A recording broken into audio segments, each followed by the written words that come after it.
सुप्रभात छात्राओं, मेरे इस वीडियो में आप सबका हार्दिक स्वागत है। आज हम लोग कक्षा 10वीं के दूसरी इकाई छायावाद के सशक्त हस्ताक्षर महाप्राण सूर्यकांत त्रिपाठी निराला की सुंदर रचना, उनकी प्रसिद्ध कविता संध्या सुंदरी का रसास्वादन करेंगे। यह निराला की कविता संग्रह परिमल से ली गई है। सर्वप्रथम कवि परिचय जान लेते हैं।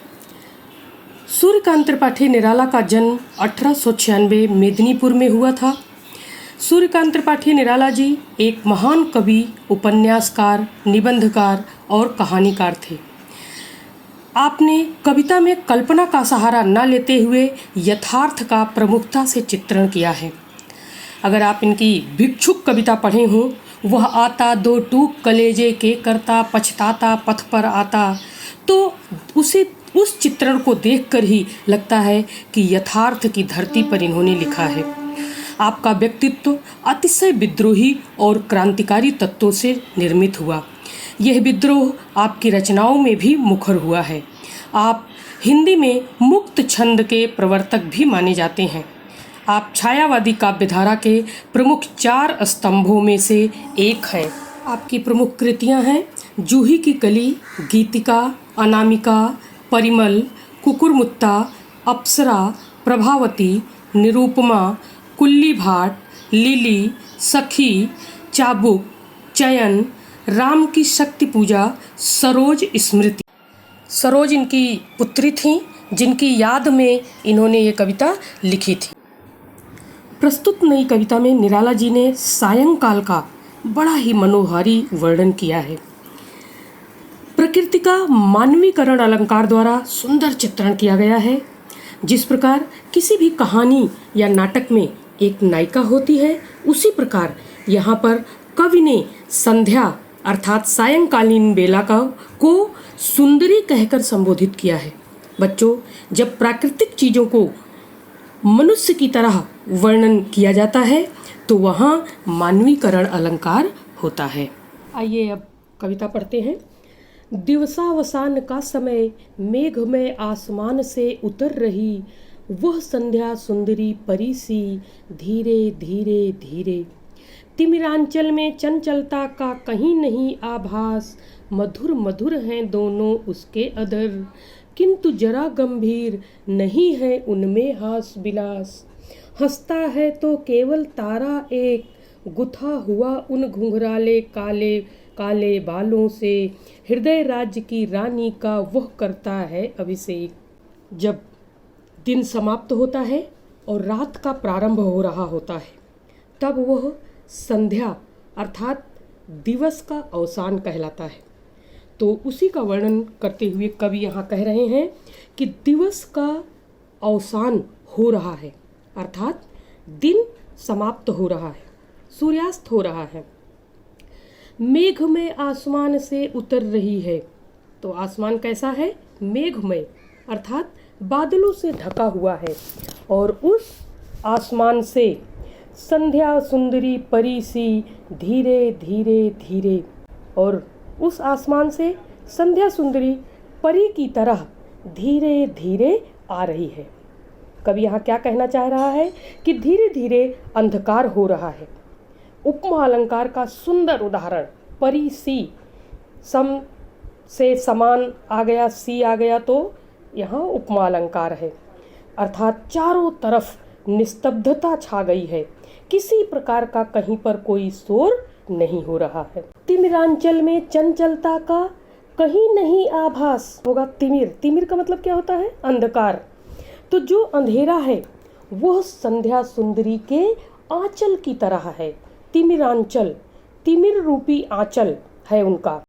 बड़ा ही मनोरम दृश्य प्रस्तुत कर रहे हैं कवि कि वह संध्या सुंदरी का आंचल उस अंधकार के आंचल में कहीं कोई चंचलता दिखाई नहीं दे रही है। शाम को आप लोग देखते हैं ना कि चारों तरफ शांत वातावरण हो जाता है, निस्तब्धता छा जाती है। तो वही बात यहाँ पर कवि कह रहे हैं कि आंचल कैसा होता है? उड़ता रहता है, लेकिन नहीं, अभी उड़ नहीं रहा है, वो बिल्कुल शांत है।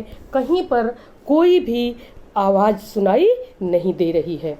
मधुर मधुर हैं दोनों उसके अधर, किंतु जरा गंभीर नहीं है उनमें हास विलास।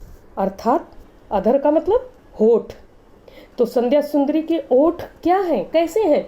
तो कवि यहाँ पर कल्पना कर रहे हैं कि धरती और आकाश, आप देखते हैं जब एक छोर पर वो मिलते हैं तो वही कवि कल्पना करता है कि वो संध्या सुंदरी के होठ हैं, वही आकाश। और वो कैसे हैं? मधुर हैं, माधुर्य लिए हुए हैं, बड़ी ही मधुरता है वहाँ पर। किंतु जरा गंभीर नहीं है उनमें हास विलास, लेकिन वो गंभीर हैं। अर्थात सायंकालीन बेला में आपने देखा है कि मधुरता तो होती है, लेकिन गंभीर वातावरण भी हो जाता है। और ऐसे में हंसता है तो केवल तारा एक, गुथा हुआ उन घुंघराले काले काले बालों से।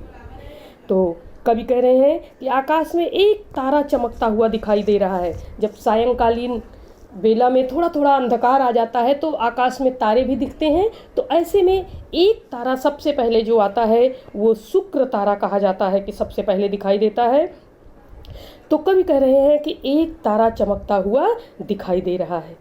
तो कवि यहाँ कल्पना कर रहे हैं कि संध्या सुंदरी के गुथा हुआ उन घुंघराले काले काले बालों से। घुंघराले काले बाल क्या हैं?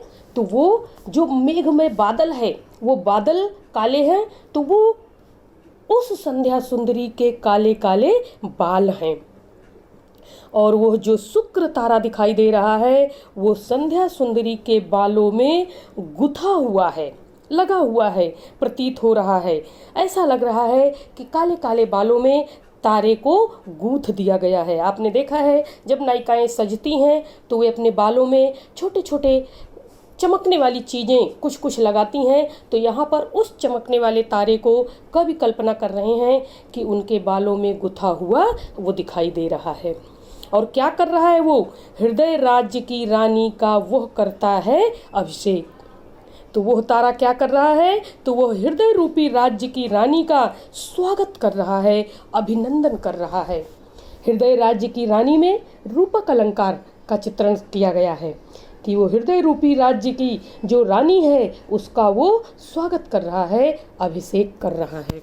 आगे फिर कवि कहते हैं, अलसता की शीलता किंतु कोमलता की वह कली, सख नीरवता के कंधे पर डाले बाह, छाह सी अंबर पथ से चली। अलसता की शीलता, बच्चों आप लोगों को पता है कि जैसे जैसे शाम होती है, दिन भर काम करने के बाद लोगों में एक आलस का भाव जागृत होने लगता है, आलस आ जाती है संध्या के समय। तो वो आलस कैसी है? लता के समान है। यहाँ भी उपमा दी जा रही है, उपमा अलंकार का उदाहरण कि लता सी को लता के समान है, कोमल है, कोमलता की कली है। अर्थात कुछ भी वहाँ भयानक नहीं है, किंतु कोमलता की वह कली, वह लता कैसी है? कोमल है, वहाँ कोई भी चीज भयानक नहीं लग रहा है। और सख नीरवता के कंधे पर डाले बाह, छाह सी अंबर पथ से चली। और क्या हो रहा है? वो अकेले नहीं आ रही है, संध्या आ रही है धीरे धीरे, लेकिन अकेले नहीं आ रही है, उसकी एक सखी भी साथ में आ रही है। और वो सखी कौन है? नीरवता। नीरवता अर्थात चुप्पी, निस्तब्धता। नीरवता का मतलब होता है जहाँ रव रहित, जहाँ पर बिल्कुल शांत वातावरण है। तो सायंकालीन बेला में आप देखते हैं हर तरफ शांत वातावरण हो जाता है। तो इसलिए कवि कह रहे हैं कि वो अपनी सखी नीरवता की बाह पकड़कर आ रही है। छाह सी अंबर पथ से चली, कहाँ से आ रही है? तो अंबर पथ, आकाश मार्ग से वो चली आ रही है और छाया के समान आ रही है। आगे बढ़ते हैं। नहीं बजती उसके हाथों में कोई बीड़ा, नहीं होता कोई अनुराग राग आलाप, नुपुरों में भी रुंझुन रुंझुन नहीं, सिर्फ एक अव्यक्त शब्द सा चुप चुप चुप है, गूंज रहा सब कहीं। और क्या है? कुछ नहीं, अमृत की वह नदी बहाती आती, थके हुए जीवों को वह सहस्नेह चषक एक पिलाती है। कि संध्या सुंदरी के आगमन से जड़ चेतन पर जो प्रभाव पड़ता है, निराला जी उसका वर्णन आगे की पंक्तियों में करते हैं। कि नहीं बजती उसके हाथों में कोई बीड़ा। जब वो संध्या सुंदरी आ रही है तो उसके हाथों में कोई बीड़ा नहीं है, कोई वाद्य यंत्र नहीं है, प्रेम के राग का आलाप भी नहीं है, नहीं होता कोई अनुराग राग आलाप। तो प्रेम के राग का कोई आलाप भी नहीं सुनाई देता। तो जो संध्या सुंदरी आ रही है उसने पायल पहनी हुई है, नुपुर पहने हुए हैं, लेकिन उसकी भी रुंझुन की आवाज सुनाई नहीं दे रही है। सिर्फ एक अव्यक्त शब्द सा चुप चुप चुप। तो चारों तरफ नीरवता का साम्राज्य है। तो कवि कह रहे हैं कि इतना धीरे वो आ रही है कि चारों तरफ शांतता फैली हुई है, निस्तब्धता से वो आ रही है। एक अव्यक्त शब्द मतलब जो व्यक्त नहीं हो रहा है, जो सुनाई नहीं दे रहा है, दिखाई नहीं दे रहा है, चारों ओर गूंजता हुआ एक शब्द है।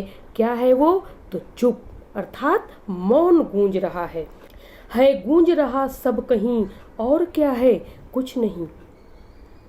तो क्या है? और कुछ भी नहीं है, केवल चारों तरफ मौन, चुप, नीरवता का साम्राज्य छाया हुआ है। अमृत की वह नदी बहाती आती, थके हुए जीवों को वह सस्नेह चषक एक पिलाती। चषक का मतलब होता है प्याला। तो वो क्या कर रही है संध्या सुंदरी? वह संध्या सुंदरी अपने साथ क्या लेकर आ रही है? तो कवि कहते हैं कि अमृत की नदी का प्रवाह लेकर वो आ रही है।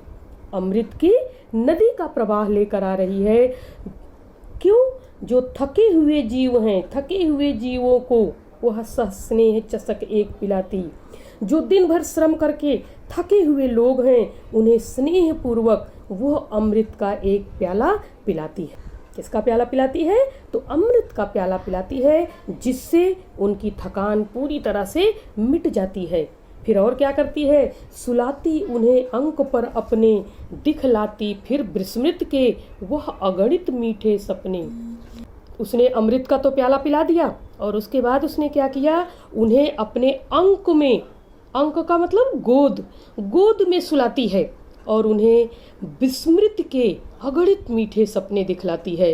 विस्मृत मतलब यादों के मीठे सपने दिखाती है। बच्चों, जब हम नींद में होते हैं तो हमारे मानस पटल की स्मृतियाँ मतलब यादें सपनों के रूप में हमें दिखती हैं। फिर क्या कह रहे हैं कि अर्धरात्र की निश्चलता में हो जाती जब लीन, कवि का बढ़ जाता अनुराग, बिरहा कुल कमनीय कंठ से आप निकल पड़ता एक बिहाग। अब वो संध्या रात का रूप धारण करती है। आधी रात के बाद उस शांति में विलीन हो जाती है, अर्थात गायब हो जाती है।